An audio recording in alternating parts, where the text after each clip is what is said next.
Bonjour à tous, vous écoutez l'émission Compte à rebours présentée par Deres Pan pour Radio Taïwan International.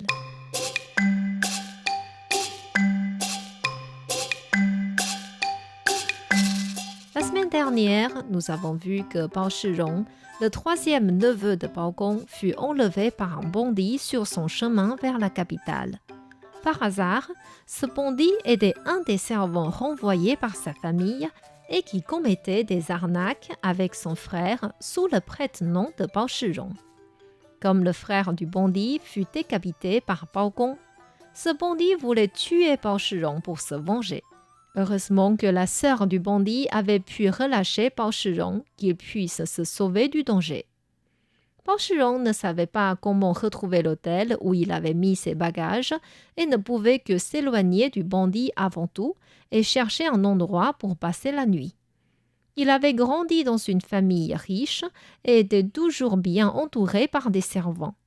Il n'avait jamais connu d'expérience aussi effrayante et inconfortable.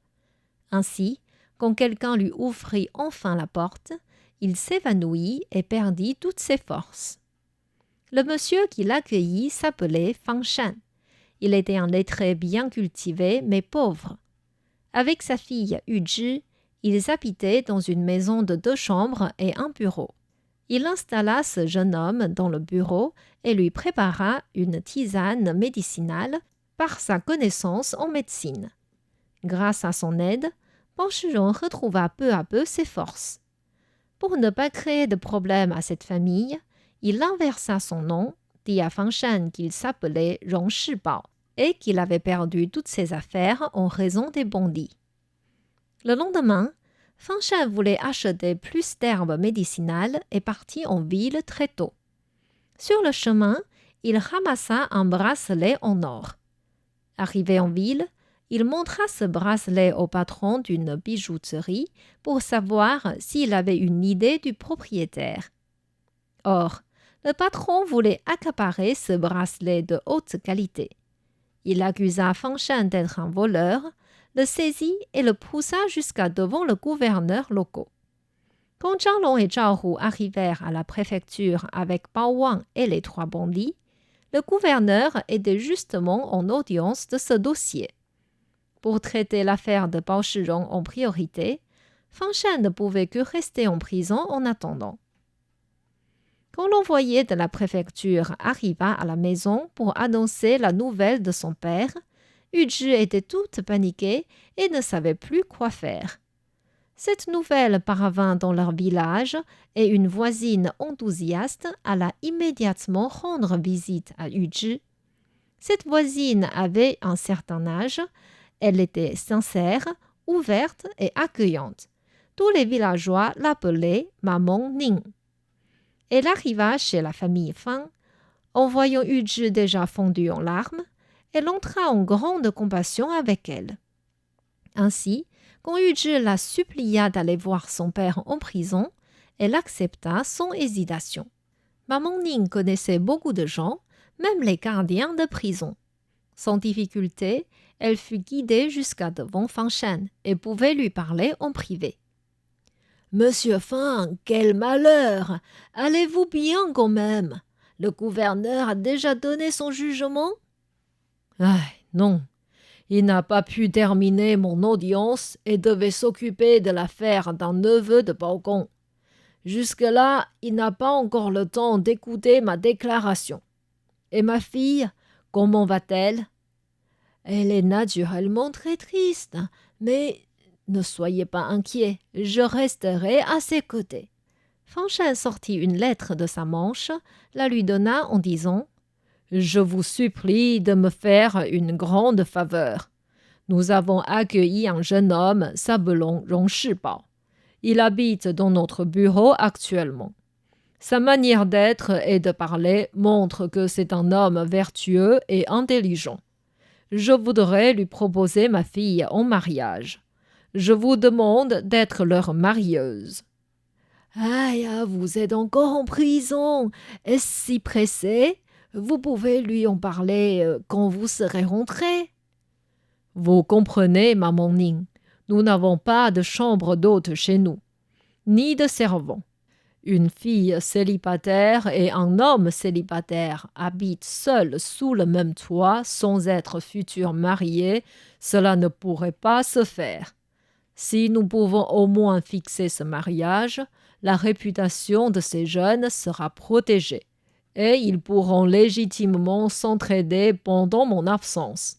J'ai déjà décidé et je vous prie de transmettre cette lettre à M. Rongshibao. S'il ne l'accepte toujours pas, expliquez-lui mes préoccupations. Je compte vraiment sur vous. D'accord, j'ai compris. Ne vous inquiétez pas, je saurai lui expliquer. Maman Ning retourna rapidement voir Yu Zhi et lui transmit le souhait de son père. Comme c'était un ordre paternel pour son bien, elle baissa la tête et accepta sans objection.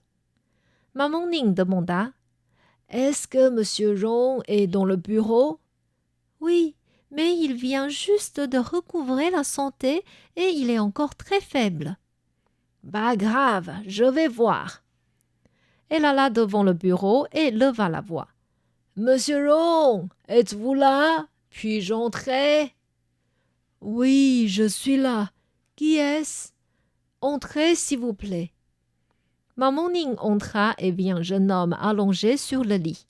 Malgré sa fatigue, il avait un air héroïque sur le visage.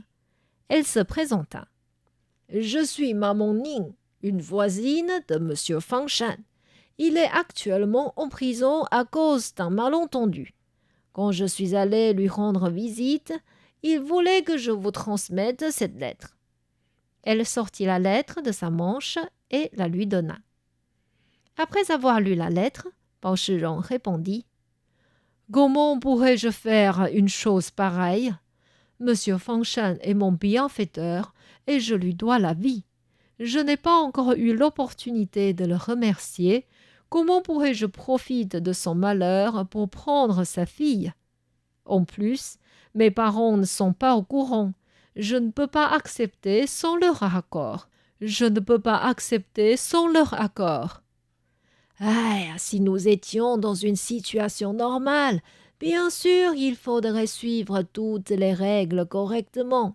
Mais vous êtes un jeune homme et une jeune fille sous le même toit. Nous ne savons pas ce que les gens vont dire de vous dehors.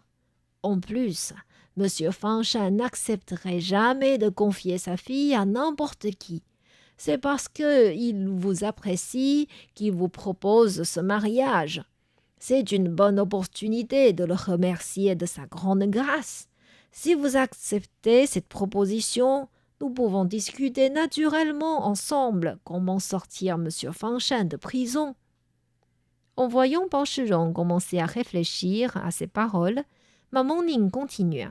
« Vous avez déjà vu mademoiselle Yu Zhi et vous savez qu'elle est belle et élégante. En plus, elle est vertueuse et intelligente. Elle est très douée en couture et elle a appris de son père à composer des poèmes et à lire des grandes œuvres. Vous allez très bien ensemble tous les deux. C'est vraiment un cadeau du ciel. » Après un petit moment de silence, Bao Shirong répondit « Merci de vous soucier de nos affaires. D'accord, j'accepte votre proposition. »« C'est magnifique. Puisque vous avez accepté, pourriez-vous me donner un petit cadeau de mariage pour que je puisse répondre à M. Fang Shan? »« Je pourrais préparer tout ce qu'il faut, mais maintenant je n'ai rien sur moi. Comment pourrais-je faire? » « Ce n'est pas grave. Si vous gardez votre promesse, cela nous suffit. »« Une promesse, c'est une dette. Je tiendrai ma parole. En plus, je voudrais remercier M. Fang Shan de m'avoir sauvé la vie. »« Ah, vous avez parlé du point important. Maintenant, vous êtes le demi-fils de cette famille. Avez-vous une idée de comment nous pourrions sauver M. Fang Shan de la prison? » « Ce n'est point difficile. Mais je suis encore faible et je ne peux pas aller personnellement à la préfecture. Si j'écris une lettre, avez-vous l'audace de la transmettre au gouverneur local? »« Bien sûr, je pourrais faire cela, mais à la condition que votre lettre soit efficace. »« Rassurez-vous, Mais sachant d'abord qu'il faut que vous arriviez à la préfecture, leur demandiez de vous ouvrir la porte centrale et que le gouverneur reçoive la lettre directement de vos mains. S'il refuse ces conditions, il ne faut confier cette lettre à personne d'autre. Est-ce que vous êtes d'accord ou voulez-vous changer d'avis? Pas du tout. L'important est que votre lettre fonctionne. Elle prépara un pinceau chinois, de l'encre et une feuille pour Rong Shibao et sortit une enveloppe de l'étagère. Bao Shirong prit le pinceau, mais n'arrivait pas à écrire en raison de sa main tremblante. Il dit « Je suis désolé, cela fait 2-3 jours que je suis malade et je n'ai quasiment rien mangé. J'ai besoin de reprendre un peu de force pour pouvoir écrire cette lettre. » Maman Ning alla donc voir Yu Zhi en lui partageant tout ce qu'elle avait dit avec M. Rong Shibao. Yu Zhi se dit « Demander à ouvrir la porte centrale pour que le gouverneur reçoive sa lettre personnellement, ce monsieur a forcément un arrière-plan. » Comme il n'avait pas de viande chez eux, elle lui prépara une soupe de nouilles en mettant quelques gouttes d'huile de sésame. Cette soupe chaude fit transpirer Bao Shirong et celui-ci devint plus clair dans sa pensée. Il prit le pinceau et écrivit la lettre sans avoir besoin de réfléchir aux mots qu'il employait. Maman Ning était contente de voir que la lettre était rédigée en si peu de temps et dit « Vous êtes efficace. Pourriez-vous me lire votre lettre ?»« Cette lettre concerne un grand secret. Je suis désolée, mais je ne peux pas vous la lire de peur qu'on nous entende par la fenêtre. » Maman Ning voulait quand même se rassurer avant de faire des gestes audacieux. Ainsi, elle alla discrètement dans la chambre de Yu Zhi pour qu'elle lui lise le contenu de la lettre. Surprise, mais ravie, Yu Zhi comprit maintenant que la personne qu'ils accueillaient était en fait le neveu du premier ministre, Bao Gong. En apprenant l'identité du jeune homme, Maman Ning retourna tout de suite au bureau pour s'excuser. « Monsieur, je ne savais pas qui vous êtes. Si vous vous sentez offensé ou mal accueilli, veuillez me pardonner. » « Ne parlez pas de la sorte, et surtout faites attention, les murs ont des oreilles. »« J'ai déjà vérifié, il n'y a personne à côté. Je vous prie de refermer cette enveloppe et je pars de ce pas. » Maman Ning mit son meilleur habit, rangea bien la lettre et alla à la préfecture. Au début, les gardiens ne voulaient pas transmettre son message, mais en sachant que Maman Ning était sérieuse et fiable, ils finirent par transmettre sa demande au gouverneur. Celui-ci était en train de s'inquiéter comment retrouver le neveu du premier ministre. En entendant cette demande si inhabituelle, il voulait tenter le coup, en espérant que cela ait un lien avec Bao Shirong. Il ouvrit la porte centrale, reçut la lettre de la main de cette dame d'un certain âge, et après avoir lu la lettre, il était rassuré, ravi et sans regret d'avoir fait ce choix. Il envoya tout de suite une équipe de soldats pour ramener Bao Shirong en palanquin. En attendant, il ouvrit une audience, relâcha M. Fang Shan et punit le patron de la bijouterie en lui donnant 10 claques. Fang Shan était bien consolé d'apprendre l'identité de son futur gendre. Quand Bao Shirong arriva, son servant Bao Wang était spécialement ému. Zhang Long et Zhao Hu pouvaient enfin continuer leur mission sans inquiétude. Le gouverneur dit à tout le monde « Je vous remercie de m'avoir aidé à capturer les 3 bandits de mon comté.